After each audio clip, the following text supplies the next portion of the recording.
you about how difficult it is to get reelected when Americans are upset about inflation and your approval rating is at an all-time low. Jimmy Carter was also an early advocate of what would become one of our defining issues of our time, climate change. He famously put solar panels on the White House in an effort to promote green energy and to urge America to wean itself off fossil fuels. President Biden made massive investments in green energy and climate programs during his one term. Donald Trump seems unlikely to follow suit. Speaking of Donald Trump, today a federal appeals court upheld a $5 million judgment against him in a case in which he was found liable for sexually abusing the writer E. Jean Carroll. We'll have more on that story later on, but today's ruling confirms that when Donald Trump takes office next month, he will be the first U.S. president who is both a felon and who has been found liable for sexual abuse. Which makes it endlessly fascinating that the constituency that supports Donald Trump by bigger margins than just about any other group is white evangelical Christians. Given how overwhelmingly American evangelicals are now identified with Donald Trump, it is worth remembering tonight that the first evangelical president was Jimmy Carter. And he won the Democratic presidential primary in 1976, in part by winning states with large evangelical populations. Carter was deeply religious to the end, but also progressive. He saw no conflict in that. In fact, throughout his life, he claimed that his support for human rights and racial equality and global health all came from his understanding of Scripture. But the religious right threw their weight behind Ronald Reagan in 1980, setting the stage for decades of culture wars and eventually the evangelical embrace of Donald Trump. Like I said, the legacy of Jimmy Carter's time in office is all around us, if you know where to look. But on that last point, on Carter's lifelong commitment to human rights and equality and working for peace, I want to share something personal with you. In 2013, we both ended up on the last commercial flight from the United States to Johannesburg for the funeral of former President Nelson Mandela. We had an extended conversation by chance on that airplane, and I asked him if he'd mind having it on camera. So he asked me to give him a 1-hour lead once we landed and then to meet him at his hotel.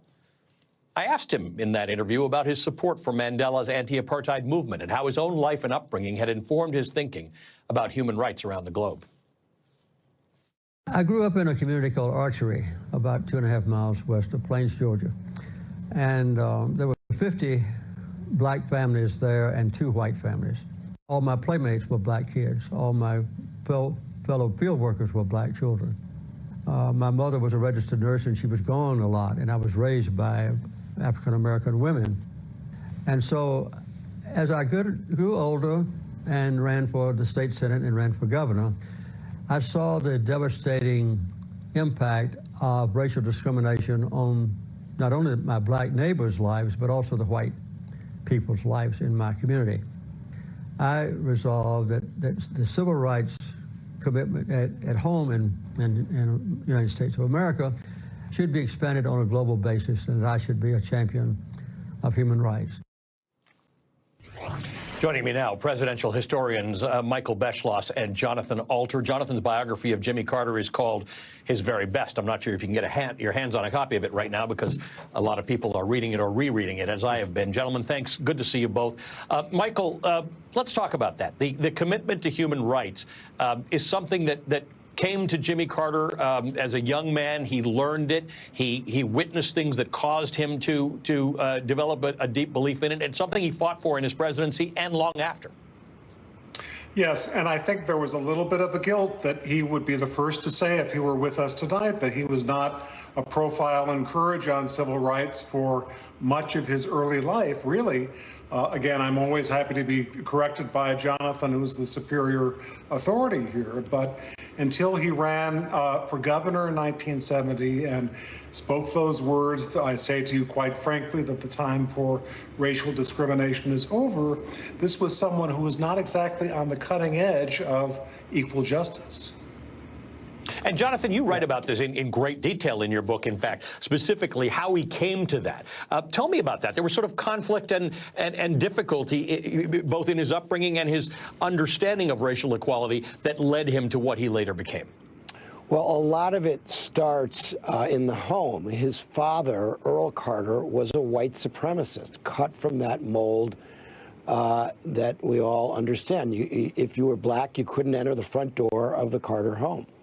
And his mother, however, was a registered nurse who took care of black patients for free and was considered the only person in all of Sumter County who had anything nice to say about Abraham Lincoln. But there was a third parent who Carter made reference to there, a black woman field hand named Rachel Clark. And she really gave Jimmy Carter a lot of his faith and love of nature.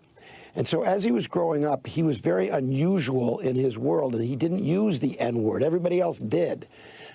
He didn't, his playmates were black, and then when he was in the Navy, he defended black shipmates if they were being abused. But when he got home to Jim Crow, Georgia, in the early 1950s, he was not willing to stand up for civil rights. And he said to me in one of our conversations, I never pretended to be a part of the civil rights movement.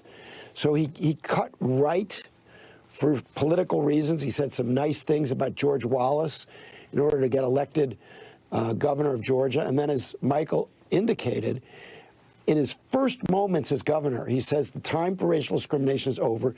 He goes on to integrate Georgia state government, move the federal government from tokenism to true diversity when he becomes president, appoints many black judges, and becomes the Jimmy Carter that we understand, who then globalizes the civil rights movement with his human rights campaign. And so I think the lesson here, Ali, is that it's never too late to come to a sense of justice. And in many ways, Jimmy Carter spent the second half of his life making up for what he did not do in the first half. Impressive, though, if you can come to that realization and spend Absolutely. that time. Michael Beschloss. Sure. There are things, as we mentioned, there are echoes today of things that were not great about Jimmy Carter's presidency, whether you hold him responsible for them or not. Iran, you know, for better or for worse, it was their revolution, but we were allies and then we weren't, and we've never really been able to reconcile that. We came close with the Iran nuclear deal. With the Middle East, you know, he came close, and then we were never that close again. There are a lot, and inflation. I mean, he literally was the last president who lost his job because of inflation. So there are a lot of things that are still with us today that Jimmy Carter was around to understand as recently as this election in which he cast a vote. No, I think that's exactly right. And, you know, as always with historical figures, you know, both lights and, you know, both good things and bad things. In Carter's case on Iran, for instance, this is the one who on New Year's Eve, 1977, went to Tehran and toasted the Shah and said that Iran was an island of stability in a troubled region in the Middle East. He knew privately that that was not true.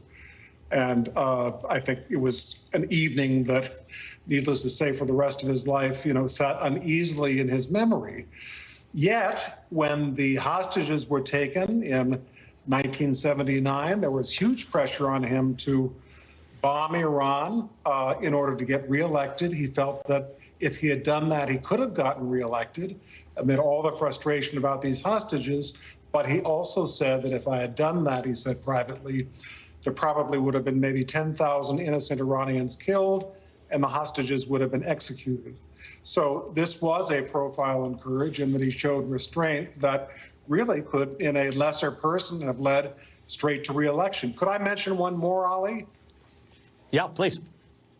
What I'm thinking of, you know, you were mentioning inflation. You know, yes, Carter's economic policies did not avert inflation, and there was terrible inflation, especially by his last year or two in office. But in 1979, he supported the appointment of Paul Volcker as Federal Reserve Chairman with a specific mandate to have policies that would, you know, put a lock on inflation to try to bring it down, knowing that that would make it very hard for him to get reelected. So all I'm saying is, I'm not saying that Carter was in any way perfect, but here are two cases that really were profiles in courage. Yeah, so a second Carter term might have shown whether some of those things bore out. You know, one of the things you write about, Jonathan, is that we think of Jimmy Carter in saintly terms.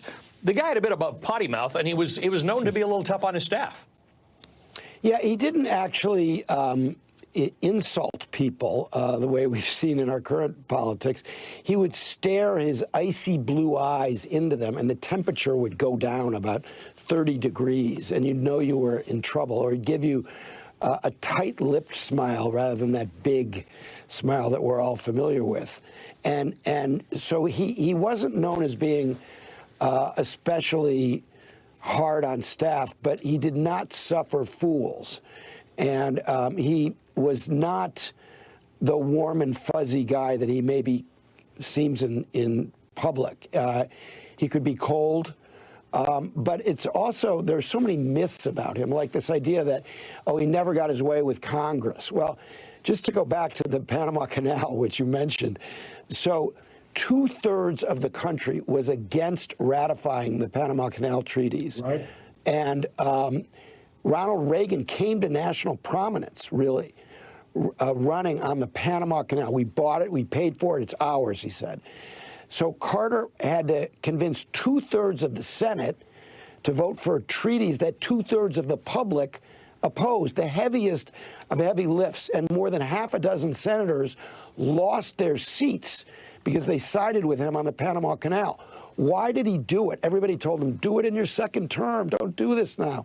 It's a political disaster. And he said, because it's in the national interest to do it. The Joint Chiefs told him that if they didn't ratify these treaties, there would be sabotage of the canals, the main artery of commerce in the Western Hemisphere, and that we would have to have 100,000 troops there permanently. We would have a festering Vietnam in Central America. And Carter said, we have to avoid that. We have to turn the canal over. And later, after Reagan was elected, I asked a senior Reagan official, why didn't you abrogate the treaties, which is what Trump is talking about doing now? And he said, because Reagan understood when he got to office that these treaties are very much in the national interest of the United States.